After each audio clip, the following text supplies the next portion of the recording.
तो बेहद ही मुझसे प्रभावित है, बेहद। और उन्हीं के साथ ड्रिंक मैंने जो किया है तो या तो लक्ष्मी जी के साथ या राजपूत के साथ, और किसी के साथ मैंने ड्रिंक नहीं किया। और वो भी कभी कभी कैजुअली, वो लोग भी कैजुअली।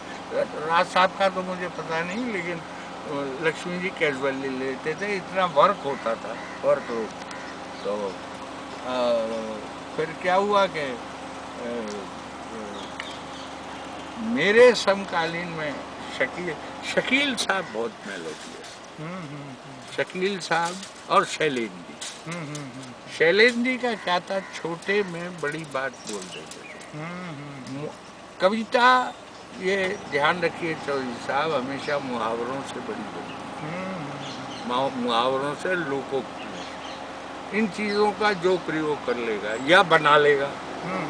मेरा क्या है, मैंने जो पुरानी लोकोक्तियाँ या मुहावरे उनका कम प्रयोग किया, नए अधिक बनाए, ये मेरी आदत रही। नीरज का आकलन कैसे करेंगे आप?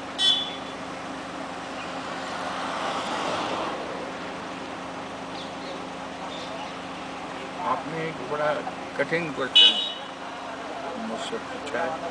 मेरा ख्याल है ये मुझसे ना करा के नीरज जी से करा।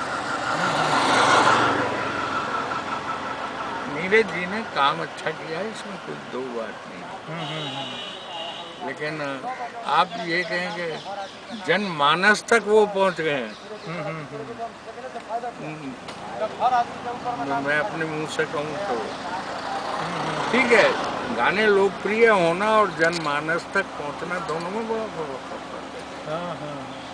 जनमानस तक जैसे पहुंचाए गाना, सब कुछ सीखा हमने ना सीखी होती, रमैया बस्ता भैया, समझ गए, ये अब आ रहा हूँ ये। और जैसे मतलब गीत है आपका, प्यार किया तो डरना क्या, ये गाने जनमानस तक पहुँचे, इन्हें आप कभी खत्म नहीं कर सकते। जैसे उनका गाना वो था, ए भाई जरा देख के चलो।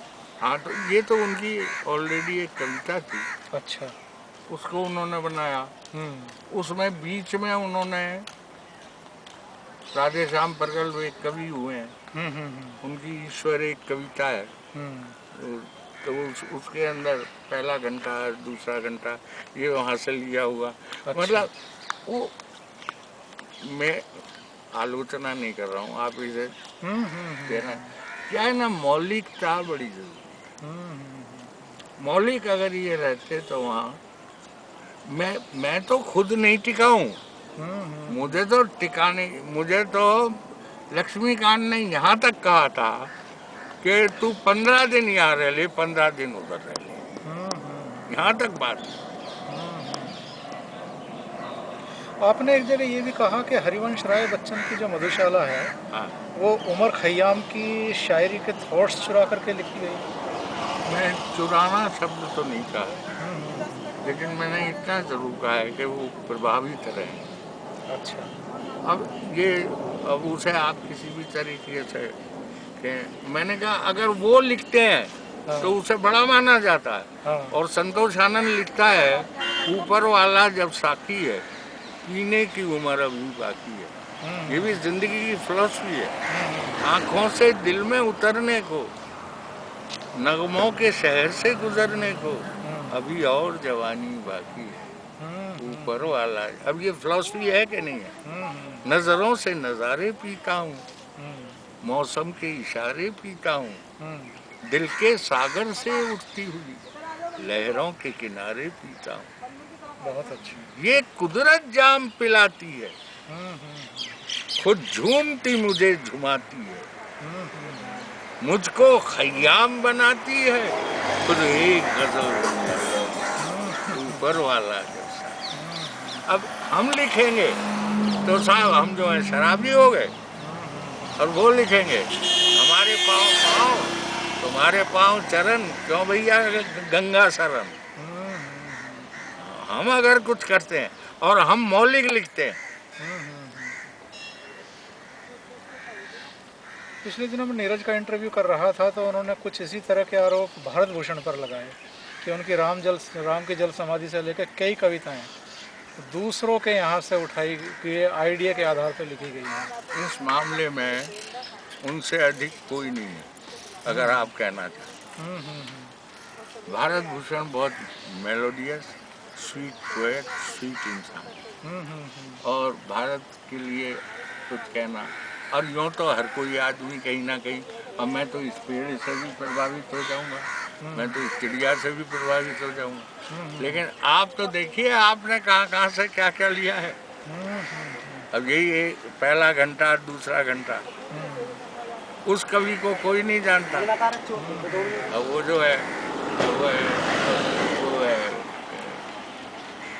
भवानी दादा की एक कविता है कि वो कुछ मिलाओ और ये और वो, मुझे अभी ध्यान नहीं आ रही है, भवानी प्रसाद मिश्र की।